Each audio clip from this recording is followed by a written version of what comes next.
Hola, yo soy Raider y hoy te voy a enseñar cómo hacer una estufa para camping o emergencias con cartón y cera. Lo que vamos a necesitar es una lata de atún que será la base de nuestra estufa, un repuesto para vaso veladora o la veladora completa. También necesitamos un pedazo de cartón corrugado como los de las cajas en las que te llegan por paquetería, unas tijeras o navaja, una regla o flexómetro para medir y transferir las medidas y un pot de metal para poner nuestra cera o parafina a baño María. Si tienes el repuesto de veladora será mejor porque podrás partirlo en pedazos para que se derrita más rápido.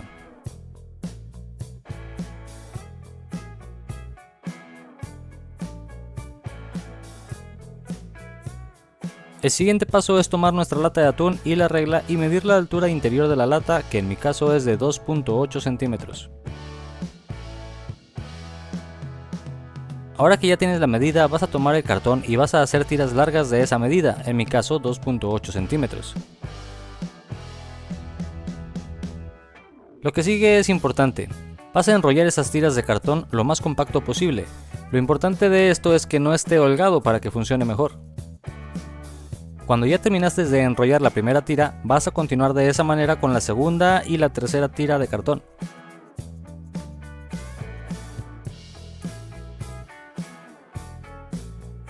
Ahora, con cuidado de que no se desarme, vas a meter este rollo de cartón en la lata lo más presionado posible.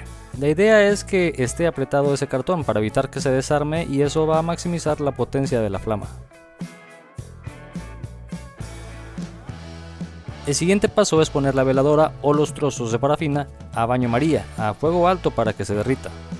Cuando la parafina esté totalmente líquida, con unos guantes de cocina, toma el vaso con mucho cuidado y vierte la parafina lentamente en la lata con cartón. Como yo no tengo guantes de cocina, estoy usando unos guantes de soldador.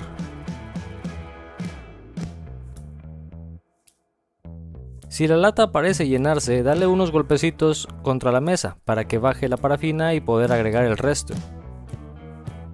Una vez que se enfríe y se solidifique la parafina, puedes usar un globo como tapa hermética para que no manche de parafina las cosas que hay en tu mochila.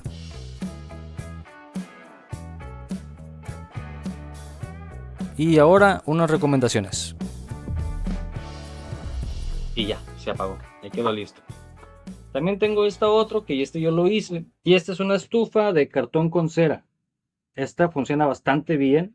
La única diferencia entre este y este, bueno, son dos diferencias. La primera es que esta te va a tiznar la, la vasija, porque no es alcohol que es mucho más limpio quemándose, sino que se está quemando el cartón, aunque se lo hace de una manera muy, muy lenta. Sí provoca un cierto tizne, que no es ningún problema, porque finalmente, pues con un trapito se le quita la vasija. Pero la otra diferencia es de que la llama es mucho más fuerte, es mucho más alta y más potente. Entonces, para cocinar, esta es buenísima. Yo cargo con los dos porque este, al ser cartón que se está quemando, no provoca un olor desagradable, pero el olor para los mosquitos es horrible. ¿Por qué? Porque aquí había muchos, muchos mosquitos y lo prendí hace un momento y simplemente desaparecieron. O sea, el olor no les gusta y se alejan.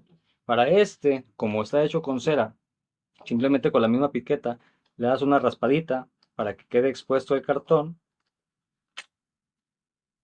con un encendedor igual, lo prendes, inicia lento, inicia despacio, pero poco a poco se va a cubrir toda la superficie completa de esta estufita provocando una llama del tamaño de la lata. Yo esto lo voy a dejar encendido para que siga ahuyentando los mosquitos, aunque no es necesario en realidad porque pues ya desaparecieron. Lo voy a dejar encendido para que lo siga ahuyentando en el caso de que alguno se acercara, pero como echa un poquito de humo, ese humo es el que los está repeliendo y el propio olor del cartón y la cera quemándose es como una vela, pero es una vela muy gruesa. Mira, si te fijas, ya está creciendo bastantita la flama. Aunque es muy chaparrito, la flama es bastante amplia. Entonces para cocinar también con este hierves agua muy rápido. Pero es que simplemente lo extiendes aquí así y la flama, fíjate cuánto subió. O sea, subió increíblemente alta, es bastante potente, pero eso es porque el viento ya no está arrastrando la flama hacia otro lado. Entonces, de esta manera, pues la llama queda apuntando directo hacia arriba y cocinas de volada.